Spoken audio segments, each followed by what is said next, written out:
quand j'ai commencé à aller voir Raymond, en fait, je n'avais pas vu beaucoup de poilus. Il était à Puteaux, il n'était pas loin de Paris. Quand j'ai trouvé cette photo, je lui ai dit de m'attendre. Et donc je suis revenu le lendemain avec un agrandissement que j'avais collé sur un carton. Et puis voilà, j'ai fait mes photos et je suis rentré chez moi très en colère parce que j'étais persuadé de l'avoir raté la photo. Alors il avait été blessé à la cheville quand il était à Verdun. Avec une anecdote assez marrante, c'est sa mère qui a permis de sauver son pied parce que le chirurgien allait lui couper le pied. Il avait une sorte de gangrène. Et la maman est venue le voir le jour où on allait lui couper le pied. Et donc le chirurgien a dit, bon, on lui coupera demain. Et puis finalement, ils ont nettoyé un petit peu et puis ça s'est guéri. Et donc il a gardé son pied grâce à la visite de sa mère. Il était très âgé, il avait déjà 104 ans en 1995, vous vous rendez compte? Et donc il avait fait son service militaire, il était au service militaire en 1912. Donc en 1914, et au lieu d'être démobilisé, il part au front. Le 21 août, nous sommes arrivés à la frontière belge. On devait cantonner dans un village qu'on s'appelle Zigneux. Mais on n'a pas cantonné parce qu'à ce moment-là, nous avons entendu des coups de fusil sur notre gauche. Il y avait un régiment qui était avant nous, qui était attaqué par les Allemands déjà à ce moment-là, le 21 août 14. Alors ça fait qu'au lieu de cantonner, nous sommes restés en pleine campagne à guetter pendant toute la nuit. Et puis le lendemain matin, il y avait un grand champ qui a été fauché, il y avait des meutes de Pâques comme ça. Il y a un colonel qui est devenu notre colonel par la suite, qui a voulu absolument qu'on attaque les Allemands qui étaient déjà retranchés. Alors, il ne s'est pas occupé du temps, c'était un temps on était dans le brouillard, on ne voyait rien du tout. Il nous a fait attaquer sur les Allemands.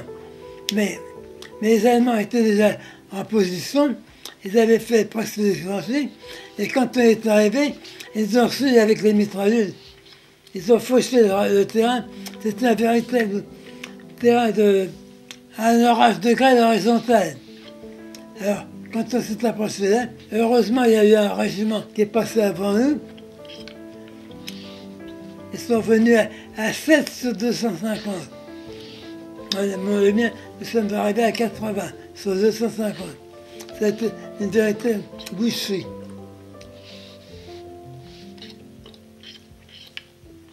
Et par la suite, le colonel qui avait donné cette attaque-là, il a été nommé comme colonel du 113.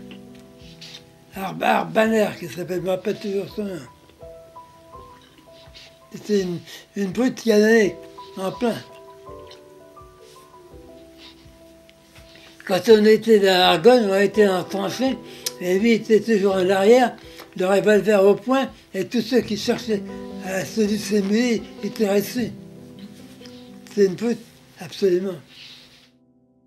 Voilà, donc on est en face de monsieur Hans Lange, qui était soldat allemand en 1918 et qui a été blessé au visage par une grenade. Hast du sehr viel mit Freunden oder Familie darüber reden können? Nein. Auch rausreden. Du hast also nicht gesprochen. Danach muss ich Freude sagen. Da muss ich heute mitnehmen. Albträume habe ich heute noch. Cette photo, c'était une photo de passeport en fait, toute petite qui était dans un tiroir et c'était la seule photo où on le voyait avec ses yeux. Il a poinçonné avec quelque chose de pointu, il a crevé les yeux de toutes les photos où on le voyait. Donc ça fait partie d'une série de portraits que j'ai initiée en 95. J'avais été sensibilisé à l'histoire par mon grand-père qui m'avait raconté la retraite de 39. Donc moi je suis allé voir des centenaires quelques années plus tard avec l'idée qu'ils me racontent leur histoire, un peu comme mon grand-père l'avait fait. Des poilus, il y en avait encore beaucoup, hein. Ils avaient une centaine d'années. Et je me suis dit tiens, à quoi pouvaient-ils ressembler quand ils étaient jeunes et donc je leur ai fait ressortir les photos de famille. C'est venu naturellement l'idée de les faire poser avec une photo d'eux à l'époque de leur jeunesse.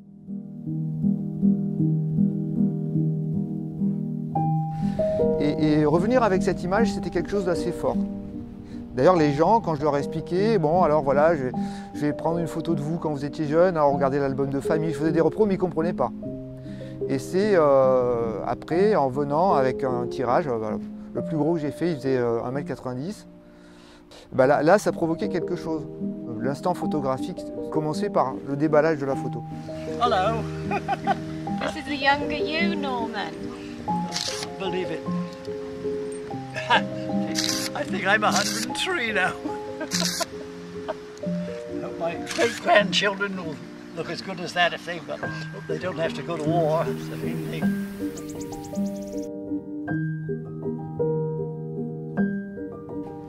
Et puis j'en ai fait voilà, un système que j'ai essayé de décliner sans tomber dans quelque chose de répétitif.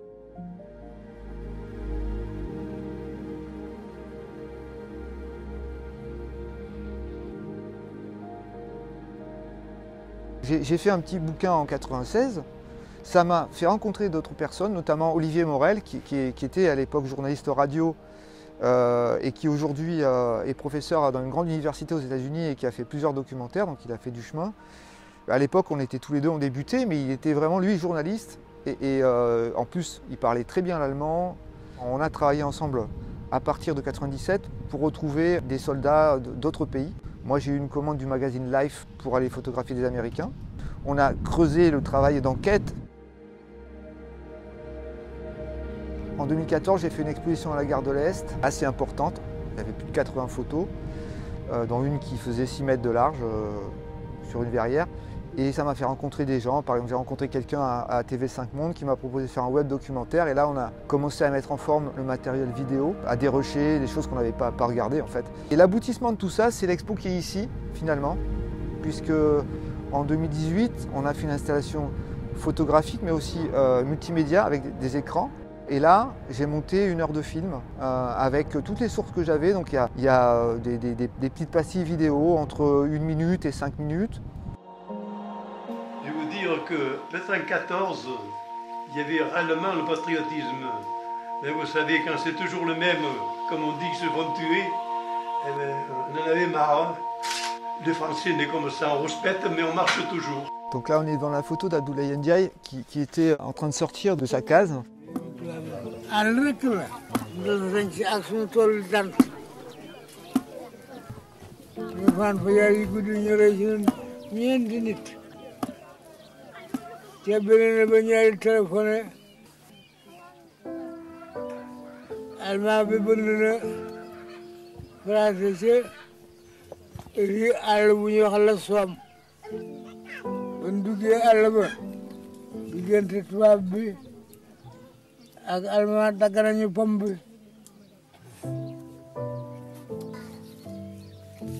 ñu daal di ci guddi gi faf si fii dagg garab yi si àll bi di ko tëral fi suuf di fa jaar di jara mu ne jël la nekk gis benn madame boo xam ne bii rey nañu ko fab doom ji teg ci ween wa daa bëgg lu bon rek naka loola àgg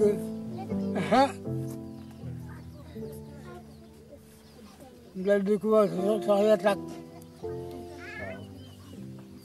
dogatul ba yàgg sedd bi jam ñu ne gannaaw Sénégal ñëwul sedd ku tënee say tànk ñi neewi ndax sedd bi ñu dal ni wàccee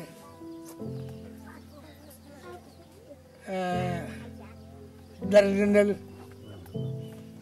ñu dardinel raw ko fuuf ñu nekk fa ñenn ñi seen tànk yaa ngi neewi ñi jam nañu leen ñu dal di wëlbati ko waat dellu si France ban dëkk français ñu dal nu yóbbu dëkk bu ñuy wax Marseille ñu dal nuy dellu fab weesewaat yóbbu nu bu ñuy wax Forossi nag fa la sama benn morom faatoo ñu di ko wax ma bay jóoba jaw ma la di wéet mu jekki ba yàgg yoon ni wuy kii Sénégal la ñu ngi fii moo Maintenant, tu veux montrer le matin à l'ouvrir la somme. Pour faire une collaboration.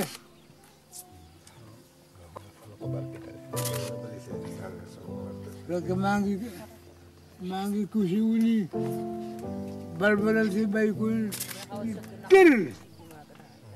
Aspetta, mangi se ne makanan ngayon, matama kopi.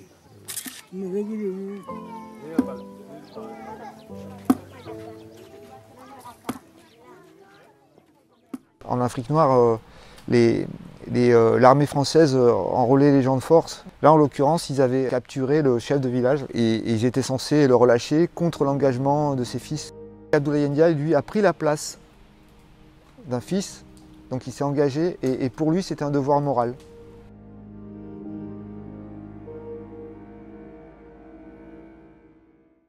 Pour M. Pélancin qui est ici, c'est pareil, je suis allé le voir mais vraiment peut-être une dizaine de fois. Et cette photo, je l'ai faite en 98, alors que je le connaissais depuis 94-95. Et je l'avais déjà photographié avec une photo de lui jeune et tout, mais je n'avais pas trouvé l'idée. Et la première fois que je suis allé le voir, j'avais un vieux Rolleiflex. Ces appareils, vous savez, format carré, et on regarde par en dessus. Et le gars, il était à fond. Hein. Et il me racontait la bataille sur le Piave, et puis les problèmes avec l'Autriche, Hongrie.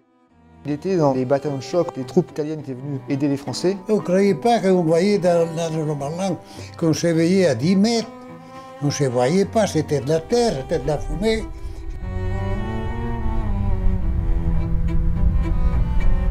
Le no man's land était assez large. Ouais. Mais c'était que de la boue et la couleur grisâtre. On ne voyait pas un brin d'herbe, pas une branche de quelque chose, rien. Et quelques moutillons des plantes d'arbres qui dépassaient, parce que les bosques étaient dans les trous et nous on était dans les trous. On n'était pas dans les tracés. Alors, trou de l'un, trou de l'autre, s'il y avait des gros trous, encore ça nous rendait service. Seulement quand on avait avancé à proximité de l'ennemi, il fallait regarder dans le trou qu'est-ce qu'il y avait, mon vieux, avant de sauter dedans. Hein. Et on donnait la choix à un trou, si on savait qu'il y avait quelqu'un dedans. Alors, c'était les grenades, c'était les coups de fusil, coups de carabine, nous on n'avait pas de fusil. Ah oui, les branches souvent. Surtout nous on a fait que ça, les bataillons italiens. Et alors, quand on pouvait les massacrer dedans comme ça, on occupait le trou. Hein. Après, là, il fallait rebondir. Des fois, on mettait les bosques, s'il y en avait dedans, il y avait souvent. On faisait un petit château pour pouvoir arriver sur le bord du trou. Puis, au bord du trou, il fallait attendre l'ennemi qui réattaque. Estrata, c'était particulier parce qu'il était du sud, un peu comme moi, je suis d'Aix-en-Provence, et lui était d'Avignon, et il avait une forme de sagesse paysanne. Adieu la vie, adieu l'amour, adieu toutes les femmes, c'est bien fini, c'est pour toujours, de cette guerre infâme. C'est à Craonne, sur le plateau, qu'on doit laisser sa peau. C'est malheureux de voir, sur les grands boulevards, tous ces gens qui font la poire. Si pour eux la vie est rose, pour nous ce n'est pas la même chose. Au lieu de se cacher, tous ces embusqués, il ferait mieux de monter aux tranchées pour défendre leurs biens, car nous n'avons rien, nous autres puritains. Tous nos compagnons sont étendus là pour défendre le bien de tous ces gens-là. Ceux qui ont du pognon, ceux-là reviendront, puisque c'est pour eux que l'on crève. Mais c'est fini, tous nos troufions vont bientôt se mettre en grève. À votre tour, messieurs les gros, de monter sur le plateau. Puisque vous voulez la guerre, payez-la de votre peau. Alors, vous n'êtes pas patriotique. On ne la chantait pas devant les officiers. Vous savez.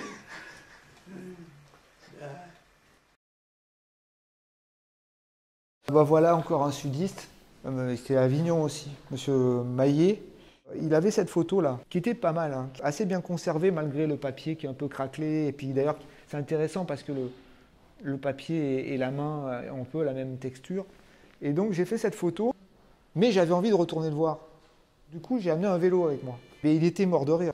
Et c'est ça qui vraiment m'a aussi motivé, c'est le plaisir que j'ai eu à les rencontrer et à jouer avec leur image. Chaque année, on les a parlé pour le 11 novembre et c'était devenu des icônes. Aujourd'hui, c'est intéressant de continuer un peu à diffuser ce qu'ils nous disaient parce que ça permet de rendre l'histoire un peu plus compréhensible et plus audible.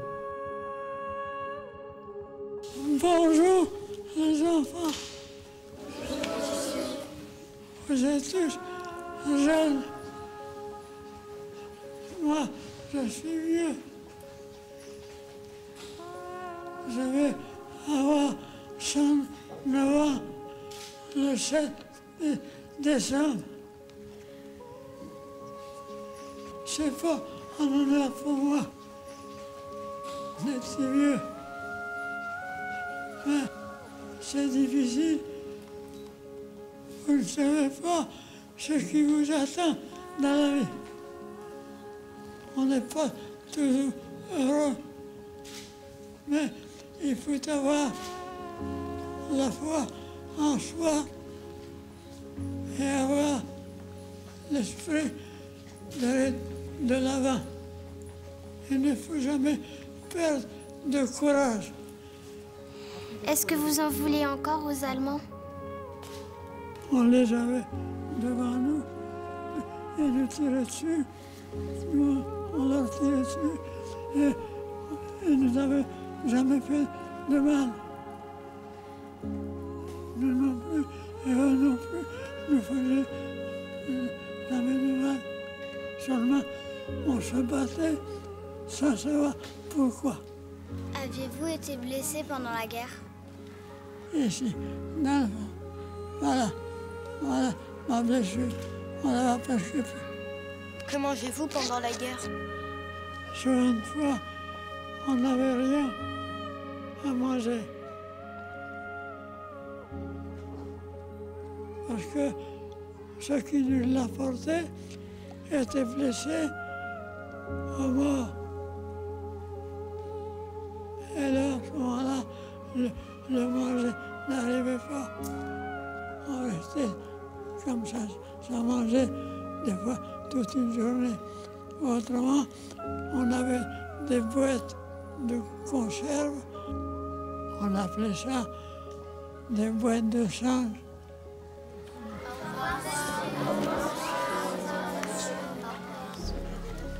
À partir du moment où c'est quelqu'un avec lequel vous pouvez vous identifier, parce que ça pourrait être votre grand-père, ça pourrait être vous aussi, vous pouvez vous dire tiens, moi j'étais un peu comme lui. On ressent les choses en même temps qu'on les comprend. Et donc pour la transmission de ce qui s'est passé, c'est important. Enfin, en tout cas, ça aide.